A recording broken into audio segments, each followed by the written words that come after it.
Hello everybody, this is 6-4 Games here, and what we have to show you today is the FreePlay Tech all-in-one board for the Game Boy Advance. It houses a Raspberry Pi on the inside, and it also has a full-color backlit display.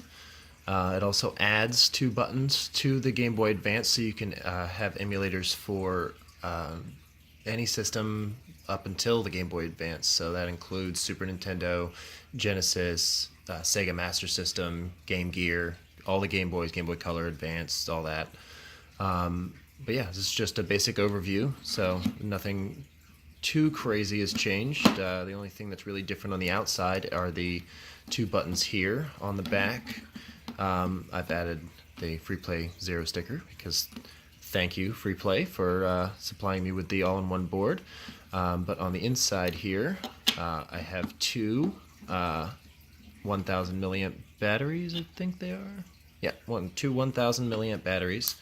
And those connect on the inside, so I had to cut away most of the inside of the battery pack on this. But this here I actually found for a really good deal, and it's an original Japan release of the Game Boy Advance. I had ordered a board, and I wanted another heatsink, one for me and one for another one that I was building, and the guy from FreePlay Tech missed one of the heat sinks. So as a thank you for my business, he sent me this it's a glass display. So thank you very much, FreePlay Tech again. But without further ado, let's boot this bad boy up.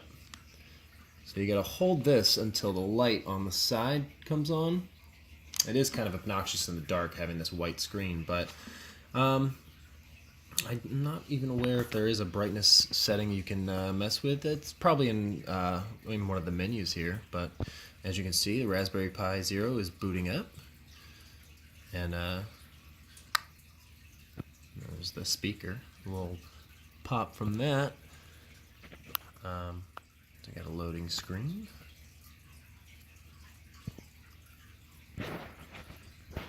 Ooh, excuse me.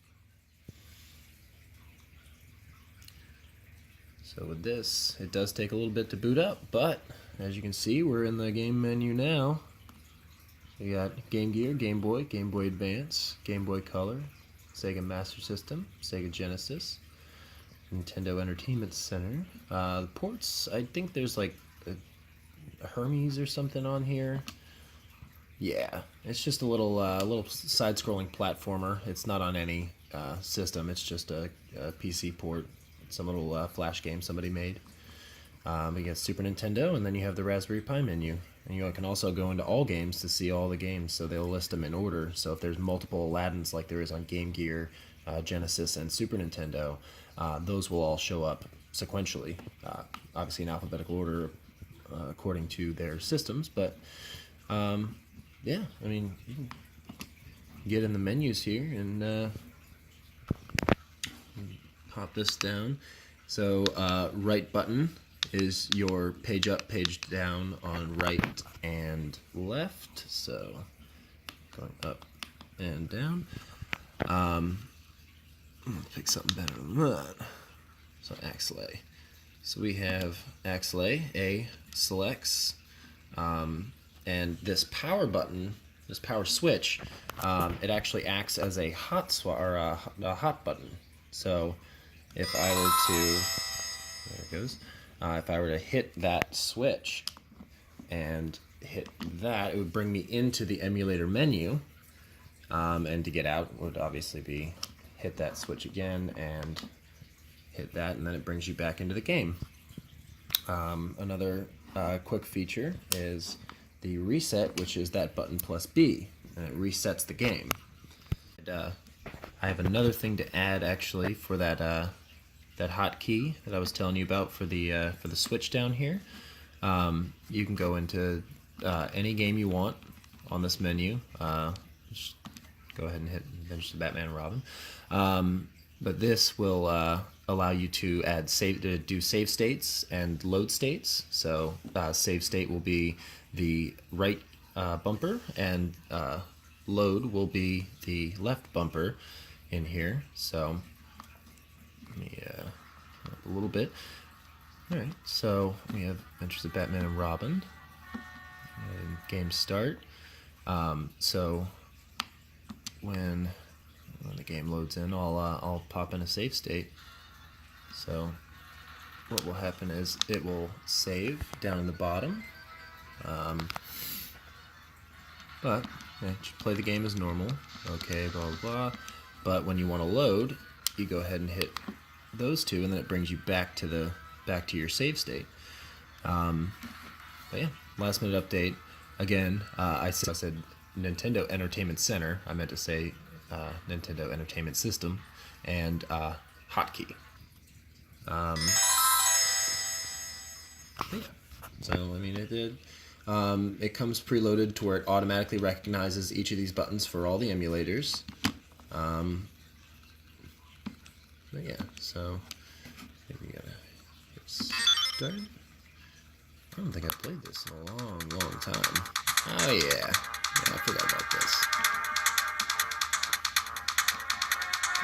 Stage 4.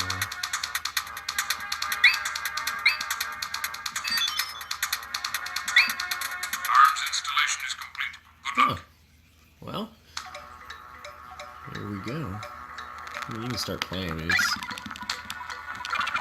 so B is the fire button. I can't do both at the same time, but to get out of, let me turn this down.